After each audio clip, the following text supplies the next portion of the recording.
सबको बराबर शिक्षा मिले।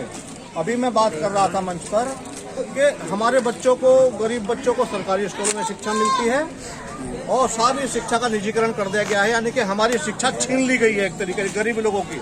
मैं जाति की बात नहीं कर रहा हूँ, सभी जातियों में गरीब होते हैं, तो सभी गरीब लोगों की शिक्षा छीन ली गई है और प्राइवेट हाथों में दे दी गई है। गरीब लोग वहाँ नहीं पढ़ा सकते। तो बाबा साहब की बात मतलब जो मेहनत को पानी फेर दिया हम लोग और हम लोग चुप बैठे रहे। दूसरा, हमारे लिए बाबा साहब चाहते थे कि सभी लोगों के लिए स्वास्थ्य प्रणाली एक जैसी हो।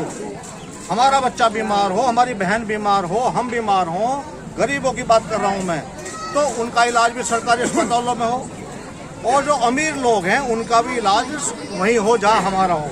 बाबा साहब ये सब कुछ चाहते थे, ये सारी सुविधाएं हमें देना चाहते थे। मैं युवाओं को ये खास तौर से बात बता रहा हूँ कि हमें करना क्या है। तो सारी की सारी स्वास्थ्य प्रणाली भी प्राइवेट कर दी गई है। जो अमीर लोगों के बच्चे हैं, उद्योगपतियों के बच्चे हैं, वो इलाज कराने जाते हैं इंग्लैंड, अमेरिका। इनके बच्चे पढ़ने भी जाते हैं इंग्लैंड, अमेरिका। और हमारे बच्चों का इलाज यही सरकारी अस्पतालों में होता है। बेचारे तड़प तड़प के मर जाते हैं, कोई सुविधा सरकारी अस्पतालों में है नहीं। ये सारी की सारी व्यवस्था इतनी खराब कर दी गई है कि गरीब लोग पनप ना सके। किसी भी जाति का गरीब अवसर की बात कर रहा हूँ, तो ऐसी व्यवस्था बना दी गई है कि गरीब लोगों के बच्चे ना तो पढ़ सकें और ना गरीब लोगों के बच्चे मतलब अच्छा स्वास्थ्य उन्हें मिल सके, अच्छा स्वास्थ्य के लिए अपनी बीमारी में इलाज उनका हो सके ठीक तरीके से। ये व्यवस्था पैदा कर दी गई है। और ये व्यवस्था किसने पैदा की? उद्योगपतियों ने, नेताओं ने, सरकारों ने की। बल्कि मैं तो सर, आप भी संगठन के राष्ट्रीय अध्यक्ष हैं, तो आप भी गाँव जाते हैं, क्या लगता है समाज जागरूक हो रहा है या नहीं? समाज बिल्कुल जागरूक हो रहा है, इसमें कोई दो राय नहीं है। लेकिन एक थोड़ी सी गड़बड़ है कि जो जागरूक होकर जब हम ऊपर निकल जाते हैं, ऊपर के लेवल पर जब पहुंच जाते हैं, तो फिर समाज को भूल जाते हैं। ये परंपरा हमें तोड़नी होगी। जैसे भारत बंद हुआ था पूरे देश के अंदर, काफ़ी अम्बेडकरवादी लोग निकले थे, तो क्या लगता है वो समाज के अंदर एक नई क्रांति की शुरुआत हो रही है? यही जरूरी है। यही मैं कहना चाहता हूँ कि ये जो नेता लोग हैं हमारे, जो 131 पार्लियामेंट में बैठे हैं या कहीं भी बैठे हैं, ये कोई आवाज़ नहीं उठाते हमारे अधिकार छीने जाते हैं दिल्ली में, लेकिन ये अधिकार ये हमारे उठाते नहीं हैं।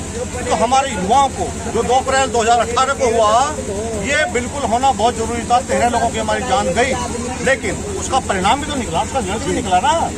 13 बच्चों की जान जाने से हमारे समाज को पूरा का पूरा अधिकार हो गया, जिस वजह से हमारे बच्चों ने जान दी।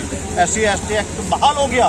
इस तरीके से अगर अपने बाबा साहब के मिशन को बचाना चाहते हैं हम लोग, समाज अगर अपने मिशन को बचाना चाहता है, बाबा साहब के मिशन को बचाना चाहता है, अपनी नौकरी बचाना चाहता है, जो बाबा साहब ने दिया उसको बचाना चाहता है, तो एक बड़ा आंदोलन खड़ा करना होगा और वो समाज को खड़ा करना होगा। नेता नहीं करेंगे ये बात मैं आपसे बता दूं। और अगर नेताओं से भी सहयोग लीजिए, अगर ऐसे सबकी बात नहीं कर रहा हूँ मैं, 1-2% नेता हैं जो काम करते हैं, तो उनका सहयोग भी लेना पड़ेगा और एक बड़ा आंदोलन खड़ा करना पड़ेगा। आप देख रहे हैं ना, किसान आंदोलन जो है 7-8 महीने से आंदोलन चल रहा है, तो उनकी बात पार्लियामेंट में भी उठाई जा रही है। उठाई जा रही है। हम आंदोलन आज 15 अगस्त और वो किसान आंदोलन पूरा सफल है। एक बात बता दूं आपसे मैं, जब जब राजनीतिक स्ट्रक्चर खराब हो जाता है, गल सड़ जाता है, तब जो है उस समाज खड़ा हुआ करता है। और जब समाज खड़ा होता है तो उसकी मांगे मानी जाती हैं। इसलिए हम सारे समाज को खड़ा होना पड़ेगा अपनी डिमांड के लिए, बाबा साहब के कारवा को ध्वस्त होने से बचाने के लिए।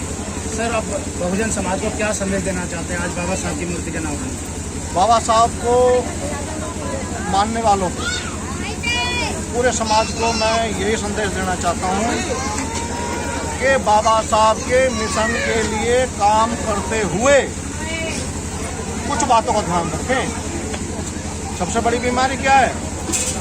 हम एक संगठन बनाएंगे, 10-20 हज़ार, 2,000 या 500 लोग इकट्ठे हुए और राजनीति में चलेगा। राजनीति वाले क्या कर रहे हैं? देखो आप पार्लियामेंट में 131 MP हैं, क्या कर रहे हैं? हमारा इस्तेमाल करके और पार्लियामेंट में पहुंच जाते हैं, विधानसभा में पहुंच जाते हैं। तो ना बिकने की आदत डालें। हम जो ये काम कर रहे हैं वो यही काम कर रहे हैं कि जो नेता पैदा हो हमारे अंदर वो ना बिकने वाले हों, समाज के काम करने वाले हो, निस्वार्थी लोग पैदा नहीं होना चाहिए। समाज के लिए काम करने वाले हों। धन्यवाद। धन्यवाद। Okay sir.